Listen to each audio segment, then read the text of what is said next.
mbokk yi on s'est beaucoup battu pour un projet te projet boobu mooy sauver le Sénégal ay at juróom-ñeenti at ñuy xeex joxuñu nit xaalis. ñi safoo di seetaan les talibé Sonko TV dalati leen ak jàmm mu mel ne nag patriote yéen baye boo rek ngeen préparé seen valise bu baax a baax ginnaaw nag soxna Anna ak ki nga xam moo di soxna Xadi daal bal leen tuddee rek li nga xam moo di seen turandoo ki nga xam moo di benn patriote nag fa li nga xam si moo di ci Touba nag moo leen ko tuddee nag Ousmane Sonko nag leen koy tuddee ay doomam bari na mais daal tey daal ci jabaram yi leen ñëw man daal xam naa rag naa te takk naa sagar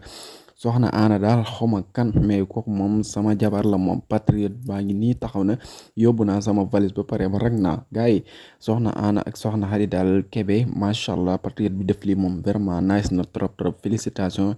yàlla na bébé yi màgg ba am nday ak baay doon jëriñ nag seen réew bu baax a baax ndax liin ko tuddee nii incha allah rabbi Sonko président 2024 ñun sa turandoo kan la mooy